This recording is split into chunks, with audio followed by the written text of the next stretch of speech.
nous partons pour Arusha, dans le nord du pays. C'est là que des héros ordinaires se lèvent. Des hommes et des femmes inventent les solutions de demain ou ressuscitent les vieilles traditions culinaires pour mieux s'adapter aux conditions climatiques. Leur credo, aide-toi, le ciel t'aidera.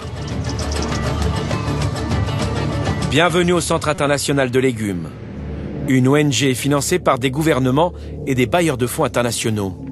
La tête chercheuse, c'est Chris Ojewo, ingénieur agronome.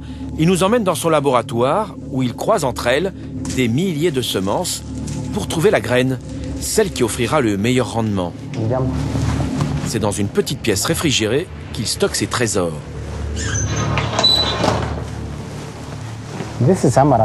Là, ce sont des graines d'amarante. C'est une des semences les plus demandées au centre des légumes. Et là, c'est de l'amarante noire. On l'utilise plus pour ses feuilles que pour ses tiges. Toutes ces graines, nous les recommandons fortement aux agriculteurs pour lutter contre les changements climatiques. C'est la pièce la plus précieuse du centre des légumes. Précieuse, car elle contient près de 4000 semences différentes.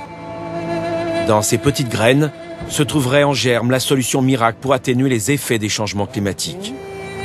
L'amarante, comme tant d'autres plantes cultivées au centre, est née sur les terres africaines. Pour Chris, le chercheur, pas besoin d'aller à l'autre bout du monde. Il existe des ressources à portée de main. L'amarante ressemble à un épinard. Avec le développement du maïs, cette plante a été négligée. Aujourd'hui, avec ce climat bouleversé, elle retrouve des vertus insoupçonnées jusque-là. Si l'on est confronté à des pluies imprévisibles ou des pluies diluviennes pendant 2 ou 3 semaines d'affilée par exemple, et qu'ensuite ça s'arrête, les cultivateurs ne pourront rien récolter, car le maïs n'aura pas atteint sa maturité. Il faut qu'il pleuve régulièrement pendant 5 mois. L'amarante, elle, pousse en 21 jours. Donc même s'il ne pleut qu'une semaine ou 2, l'humidité résiduelle sera suffisante pour que l'amarante soit récoltée. Donc c'est vraiment un atout dans l'adaptation au changement climatique. Les trouvailles de Chris ont besoin d'être relayées auprès des paysans de la région. Il faut leur apprendre à cultiver les plantes endémiques trouvées au centre. C'est le travail d'Inviolate, professeur d'agronomie.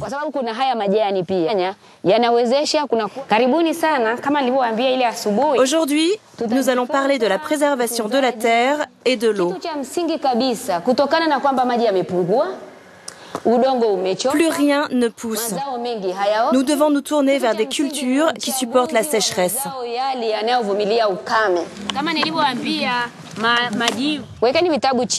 Un peu plus de nerfs, les gars. Allez, au boulot. Mélangez bien. Que rien ne soit jeté ou laissé dans le champ.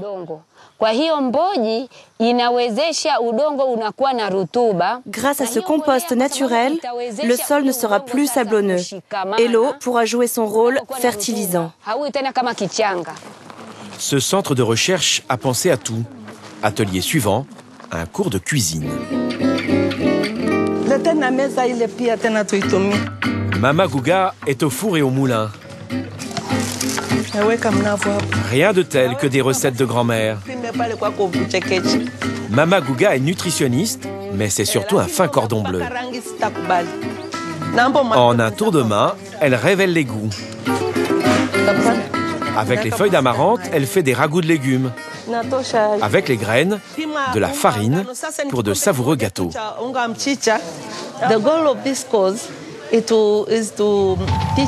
Le but de ce cours, c'est d'apprendre aux fermiers à cuisiner les légumes locaux qui sont négligés depuis trop longtemps par les paysans.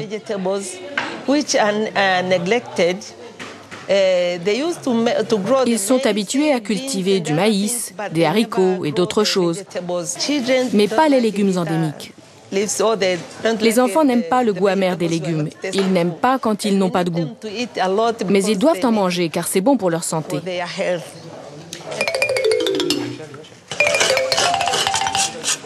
Mama Guga ne lâche pas ses élèves d'une spatule.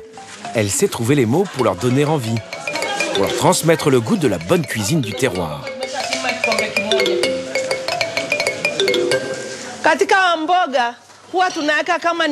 Quand nous préparons les légumes, on y met de la carotte et non des aubergines, sinon ça devient amer. Les carottes, au contraire, diminuent l'amertume. C'est vrai que nous aimons le petit goût amer, mais pas les enfants. Et nous, on apprend à faire la cuisine pour tout le monde, petits et grands. Celle-ci n'a pas mis assez d'eau dans ses légumes. Il faut garder l'eau des légumes pour la réutiliser avec les oignons et les aubergines. N'oublie pas de rajouter de l'eau. Non, ne mets pas les cacahuètes, attends un peu. Ça suffit, ne mets pas tout le gobelet. Voilà, stop. Dernier atelier, la dégustation. Mama Guga joue gros.